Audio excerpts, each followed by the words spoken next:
देखो, ये इक्वेटर हमने मान लिया और ये हमारा यूरेशिया है और ये हमारा भारत का प्रायद्वीप है, कुछ इसी आकृति का है हमारा भारतीय प्रायद्वीप। अब आपको देखना है कि यहाँ पर वही मेडागास्कर है और ये अफ्रीका सब नीचे था ना पहले, पैंजिया के निर्माण के क्रम में और पैंजिया के विखंडन के क्रम में सब कुछ जो अफ्रीका है वो नीचे है। भारतीय प्रायद्वीप, अफ्रीका और बड़ा होगा थोड़ा साइज में, इसको ही हम छोटा कर देते हैं।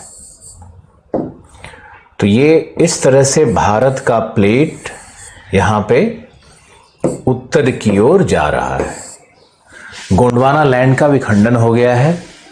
गोंडवाना लैंड का विखंडन कब हुआ है? जुरैसिक काल में, यानी लगभग 160, अगर यहां पर हम टाइम फ्रेम में ले लें तो 160 मिलियन ईयर्स के आसपास में यहां पर है ये।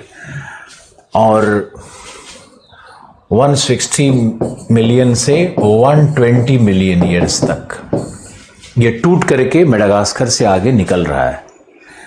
ये आप पहले क्लियर करो इस कॉन्सेप्ट को।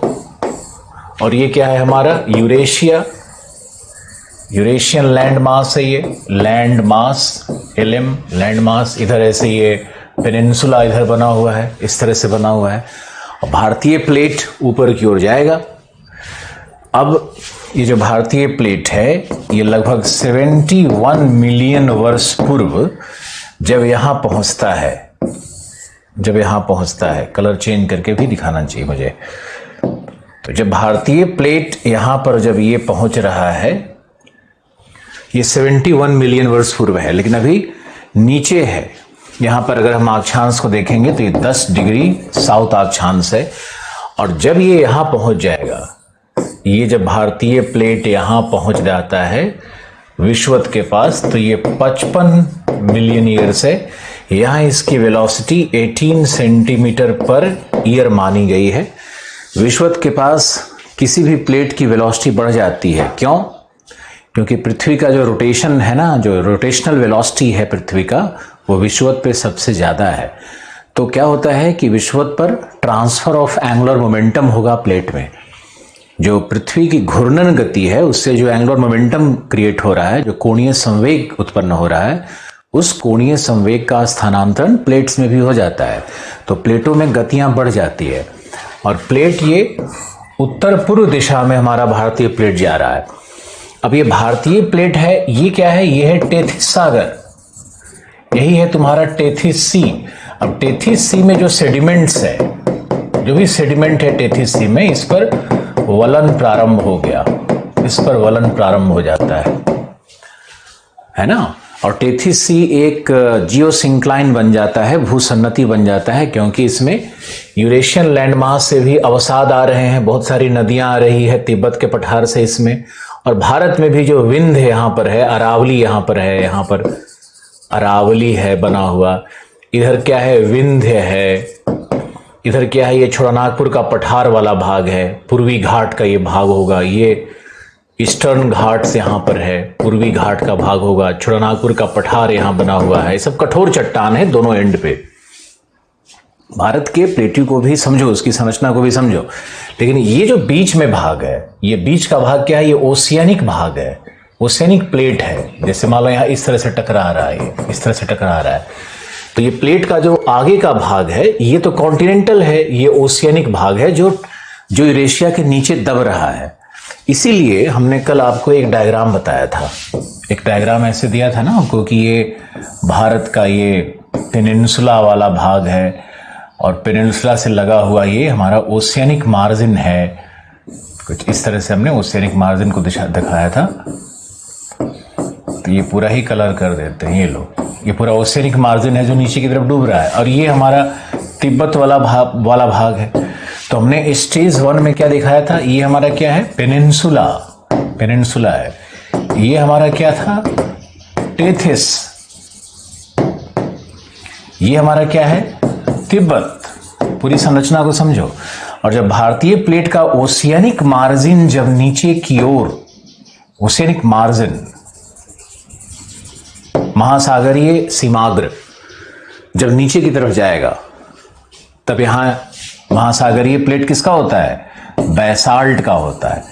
तो यहाँ पे बैसाल्ट के पिघलन से जो ज्वालामुखी बनती है, इसी को तो हमने कहा था कि ये वल्केनिक आर्क बनेगा। तो यही बना था वल्केनिक आर्क। इसका नाम हमने क्या रखा था? Dras volcanic arc. और यही डायग्राम कल मैंने आपको बताया था ड्रॉ करने के लिए। ये डायग्राम आपने ड्रॉ किया हुआ है, इसलिए आज कोई नया चीज नहीं है। अब आपको हम दिखाते हैं पहले वाले मैप में हमारा क्या हो रहा था। तो पहले वाले मैप में ये जब ओशियनिक मार्जिन नीचे की ओर, यही है तुम्हारा ओशियनिक मार्जिन। तो यहां पर देखो ये द्रास वल्केनिक आर्क, इस तरह से वल्केनिक आर्क यहां बनने लगते हैं इस तरह से। तो ये द्रास वल्केनिक आर्क है। द्रास, कारगिल, यहीं पे कारगिल भी है। आगे जाओगे तो ये पूरा यहाँ पे ये नामचा, बरवा है, ये सब वल्केनिक आर्क्स है। सब ज्वालामुखी था पहले, जो आज माउंटेन पीक की तरह दिखता है वो सब। इवन माउंट एवरेस्ट के नीचे भी ज्वालामुखी है। बड़ा इंटरेस्टिंग है ये सब। यहाँ देखो ये माउंट एवरेस्ट है, तो माउंट एवरेस्ट के नीचे भी एक्चुअली एक ज्वालामुखी है, वल्केनिक प्लग अंदर से घुसा हुआ है। तो ये है वल्केनिक आर्क का निर्माण, वल्केनिक आर्क। इसी को हम लोग कहते हैं द्रास वल्केनिक आर्क। आज थोड़ा हमने डायग्राम विहंगम बनाया है, थोड़ा आपको बेहतर दिख रहा होगा, स्पष्ट हो रहा होगा। आशा है कि आज क्लास में आप बहुत कुछ सीखोगे। और अगर आपने इस डायग्राम को बना लिया तो मुझे जल्दी से बताओ। The core of Himalaya is not made of basalt. Concept गड़बड़ हो रहा है, लगता है तुम नया ज्वाइन किया है। तो core of Himalaya will be granitic. यहां देखो, ये जो बैसाल्ट है, इसका जब आंशिक पिघलन होगा तो ये जो ऊपर मैग्मा उठ रही है ये हो जाती है ग्रेनाइटिक। मैंने पढ़ाया हुआ है प्लेट टेक्टोनिक्स में। तो core of Himalaya is granitic, not basaltic, क्योंकि बैसाल्ट के डिफरेंशिएशन से, बैसाल्ट से ही ग्रेनाइट बनता है। अच्छा हुआ तुमने पूछ लिया। इधर भी ओशियनिक मार्जिन है, ये कॉन्टिनेंटल है।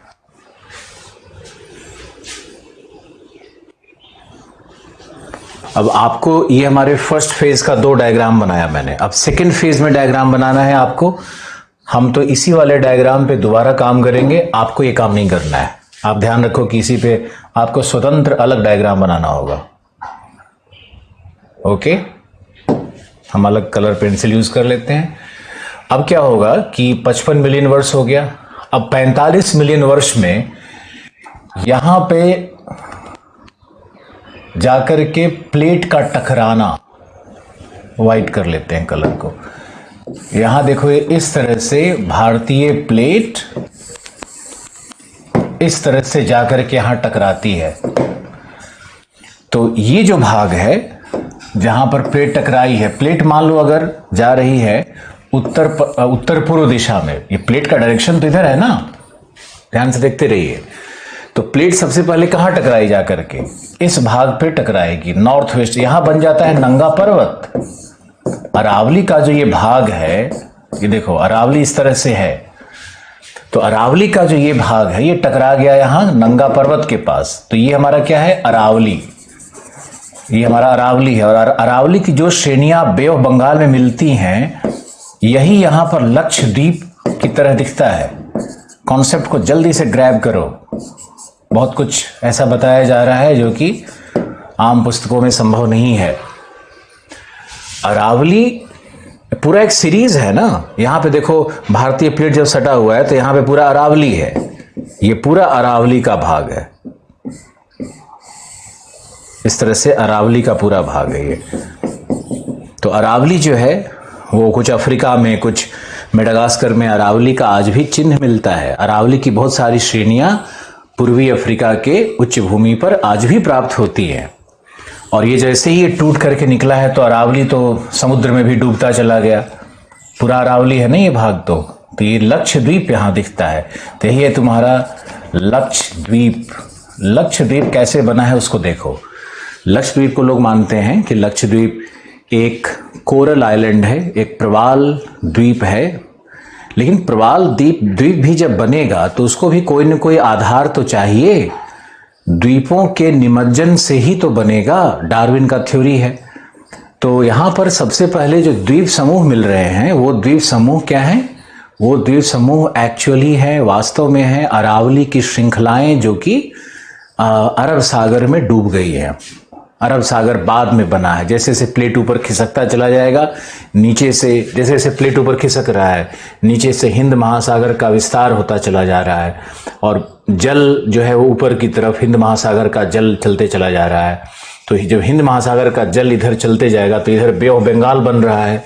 इधर क्या है, जहां पहले पूरा टेथिस सागर था वहां अगर पेनिनसुला घुसेगा तो टेथिस सागर का 2 डिवीजन हो जाएगा ना, एक बे ऑफ बंगाल हो जाएगा, दूसरा अरब सागर हो जाएगा। तो अरब सागर और बे ऑफ बंगाल का निर्माण जो हुआ है वह भी हिमालय के उत्पत्ति क्रम में ही हुआ है। और अरावली का जो भाग, जो अरावली का ये पूरा श्रृंखला है, अरावली का देखो पूरा ये श्रृंखला था इस तरह से, जो कि अफ्रीका पर भी फैला हुआ है, ये अफ्रीका पर भी फैला हुआ है, इस तरह से ऐसे पूरा श्रृंखला है अरावली का। तो अरावली का जो भाग यहाँ अरब सागर में जलमग्न हो गया, डूब गया, वही भाग आज लक्षद्वीप के रूप में प्राप्त होता है। तो लक्षद्वीप की उत्पत्ति, लक्षद्वीप के निर्माण, अरावली की भूमिका, इनको बहुत ध्यान से देखो। आज की क्लास में आपको बहुत कुछ भूगर्भ शास्त्र का ऐसा मिल सकता है जो आप पुस्तक और शिक्षक के बियॉन्ड है, वो चीज़ें आपके, लेकिन आपको आनी चाहिए, आपको समझ में आनी चाहिए। तो आप देखो कि अरावली ऊपर की ओर शिफ्ट करके टकराया, यहाँ बना नंगा पर्वत। अब मुझे ये बताओ कि अब ये जो भारत का पेनिनसुला है, ये जो भारत का पेनिनसुला है, ये अब कैसे घूमेगा? फोर्स तो उत्तर पूर्व की तरफ लग रहा है और यहाँ टकरा गया जाकर के, नंगा पर्वत बन रहा है। तो अब ये क्या करेगा कि अब ये एंटी क्लॉकवाइज रोटेशन करेगा। ये प्लेट का एंटी क्लॉकवाइज रोटेशन होगा। अब प्लेट जब एंटी क्लॉकवाइज रोटेशन होता है तो इस पे थ्रस्ट उत्पन्न होता है। अब थ्रस्ट उत्पन्न हो गया, जैसे थ्रस्ट का मतलब क्या है ये समझाते हैं, छेप का मतलब क्या है। कोई भी 2 प्लेट जब टकराएगा तो दोनों प्लेट टकराने के बाद जो प्लेट जिसका ओशियनिक मार्जिन होता है, जिसका महासागरीय किनारा होता है, वो नीचे डूबेगा। तो भारतीय प्लेट का महासागरीय किनारा है, वो नीचे डूब रहा है। तो जब नीचे डूब रहा है वो प्लेट, तो डूबने के क्रम में ऐसे नहीं कि वो सिंपल ऐसे ग्लाइड करता हुआ चला जाएगा, नहीं, वो सिंपल ग्लाइडिंग करता है। वो प्लेट में जब इनफ स्ट्रेस इज एक्यूमुलेटेड, जब संचयन होगा बहुत ज्यादा दाब का, तो उसके बाद वो प्लेट है वो जर्क के साथ नीचे ऐसे मूव करेगा। इसी को छेप कहते हैं। प्लेट ऐसे ग्लाइड नहीं कर रहा है, प्लेट दोनों टकराया, दोनों में स्ट्रेस हो रहा है, स्ट्रेस हो रहा है, स्ट्रेस होते होते अचानक से प्लेट झटके के साथ नीचे की ओर गया, उसी को थ्रस्ट कहते हैं। तो पहला मेजर थ्रस्ट जब पड़ेगा तो जो द्रास वल्केनिक आर्क है इसी पर अवसाद चढ़ जाएगा। इसी पे देखो अवसाद सब इस तरह से चढ़ गया है। ये रहा तुम्हारा अवसाद का चढ़ना और ये रहा तुम्हारा वो। तो अब ये जो बन रहा है यही ग्रेटर हिमालयाज है। ग्रेटर हिमालयाज इसी को कह रहे हैं हम लोग। यानी स्टेज 1 में ग्रेटर हिमालयाज का निर्माण होता है। जब स्टेज 2 में जब Indian peninsula anti clockwise rotation करता है और पहला थ्रस्ट लगता है, तो टेथिस का अवसाद उठ करके वोल्केनिक आर्क के ऊपर में जमा हो गया। अब इसी को अगर हम यहां देखना चाहेंगे तो देखो क्या होगा। तो ये जो यहाँ अवसाद है, ये जो अवसाद है, अब इसमें थ्रस्ट क्रिएट हुआ, T1 जो पहला मेजर थ्रस्ट क्रिएट हुआ, तो यही अवसाद ऊपर उठ करके और इस तरह से कवर कर लेगा। और यहाँ पर छोटा सा एक और एक्रिशनरी प्रिज्म बनता है, मैंने आप सबको पढ़ाया हुआ है। यहाँ पर जो टेथिस का अवसाद है वो थोड़ा सा उठेगा और ये बृहद हिमालय पूरा उठ गया, तो ये कहलाता है एक्रिशनरी प्रिज्म। और ये वल्केनिक आर्क था, ये बन जाएगा टेक्टोवल्केनिक आर्क, क्योंकि टेक्टोनिक फोर्स भी वल्केनिक आर्क पे काम किया। तो वल्केनिक आर्क जो ज्वालामुखीय चाप था वह अवसादों के नीचे आ गया है और अवसाद में वलन हो गया है। टेक्टोनिक फोर्स काम कर रहा है, विवर्तनिक शक्तियां काम कर रही है। तो यही द्रास वल्केनिक आर्क है ना, यही स्टेज नंबर 2 में ये क्या बन जाएगा, टेक्टो वल्केनिक आर्क बन जाएगा। और इसी को हम लोग फिर कहेंगे बृहद हिमालय। यही हो जाएगा ग्रेटर हिमालय, जो कि टेक्टो वल्केनिक आर्क है और एक्रिशनरी प्रिज्म है। अब इसी में मान लो जो एंटी क्लॉकवाइज रोटेशन हो रहा है, प्लेट टकराया, पहला थ्रस्ट लगा एंटी क्लॉकवाइज रोटेशन के साथ, दूसरा थ्रस्ट लगा तो लेसर हिमालय, तीसरा थ्रस्ट लगा तो शिवालिक। यही कहानी है हिमालय की उत्पत्ति की। तो स्टेज 2 में जाओगे तो ये डायग्राम बनेगा। स्टेज 2 का डायग्राम आप बनाओ, आपको हम थोड़ा सा समय देते हैं। अब आप देखिए, अब यहां पर ये टेथिस का और जाकर एंटी क्लॉकवाइज रोटेशन होगा, तो एंटी क्लॉकवाइज रोटेशन के बाद यहां पर दूसरी श्रृंखला बनेगी। दूसरी श्रृंखला क्या होगी? ये तुम्हारा क्या बना? ये आपका बन गया है लेसर हिमालय। और जब ये प्लेट पूरी तरह जाकर के like a door slamming shut, जो भारतीय प्लेट है वो पहले टकराया नंगा पर्वत के पास, फिर देखो उसका रोटेशन शुरू हुआ, स्टेज 2, स्टेज 3, बैंग, पूरा का पूरा प्लेट बंद हो जाता है। टेथिस सागर पूरी तरह बंद हो जाएगा। तो इस बंद होने के क्रम में सबसे ज़्यादा धक्का कहाँ लगेगा? पूर्वी भाग पर या पश्चिमी भाग पर? मुझे बताओ। सबसे ज़्यादा धक्का लगेगा पूर्वी भाग पर। यहीं पे बैंग कर रहा है ना, तो यहाँ पर जाकर के ये टकराया, तेजी से टकराया। तो इसके टकराने के बाद जो तीसरा फेज है उसमें बनेगा तुम्हारा शिवालिक। यहां पे देखो बन जाएगा शिवालिक। ये तुम्हारा शिवालिक यहां बनेगा। तो यहां पर देखो पहला श्रेणी, दूसरा श्रेणी, तीसरा श्रेणी, इस तरह से बन जाता है। अलग अलग कलर में अलग अलग दिखा सकते हो।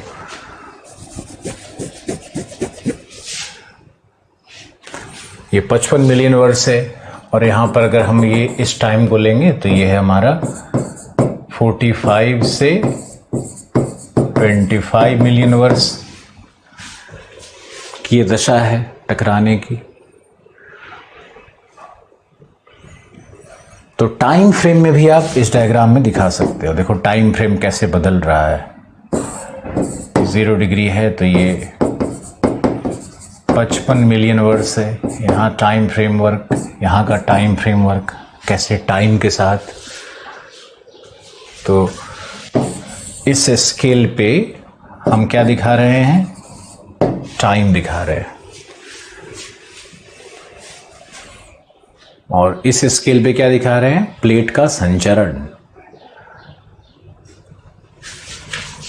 यहां से अगर ऐसे लिया जाएगा तो ये है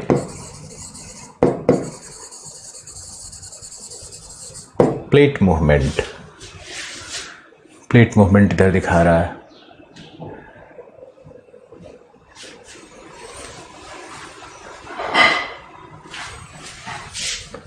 इसी को चाहो तो पूरा कलर करके दिखाओगे तो और स्पष्टता से दिखेगा। लाइन की जगह अगर पूरा कलर से दिखाओगे तो और सुंदर दिखेगा, स्पष्टता से दिखेगा, है ना।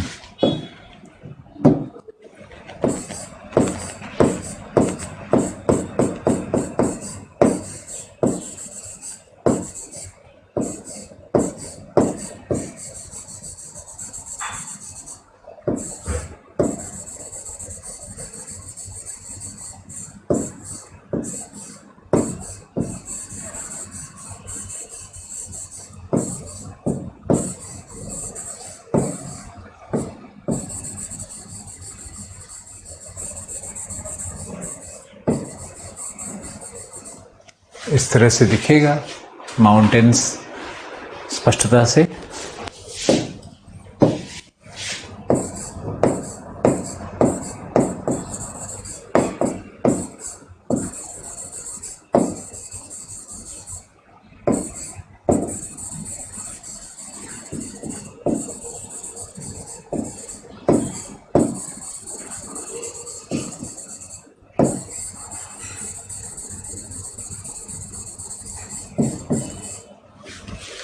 इस तरह से देखो ये तीनों श्रेणियां आपको दिखने लगेंगी।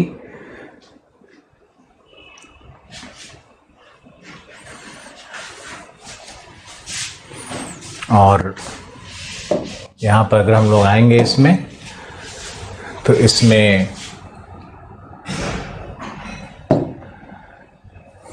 जो स्टेज 3 होगा।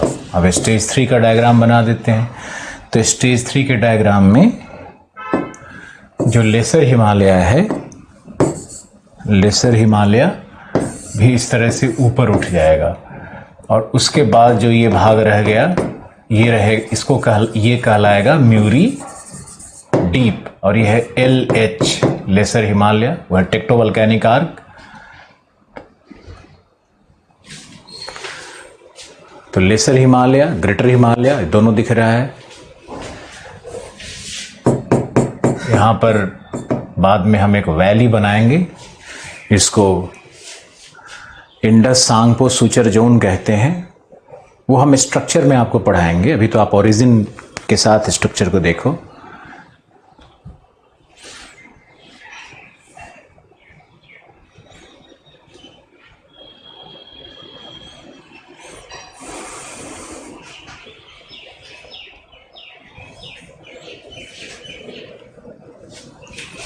और स्टेज 4, इसी डायग्राम में हम स्टेज 4 भी ड्रॉ करवाएंगे, आपको अलग अलग ड्रॉ करना है। तो म्यूरी डीप में ही अवसादों के वलन से ये क्या बन गया, ये बन गया तुम्हारा शिवालिक, और ये जो भाग रह गया ये कहलाएगा तुम्हारा इंडो गैंजेटिक प्लेन। अब ये पूरा स्ट्रक्चर निकल के आ गया स्टेज 4 में। स्टेज 3 स्टेज 4 दोनों का डायग्राम अलग से बनाना है तुमको, एक ही में मत घुसाने का कोशिश करो।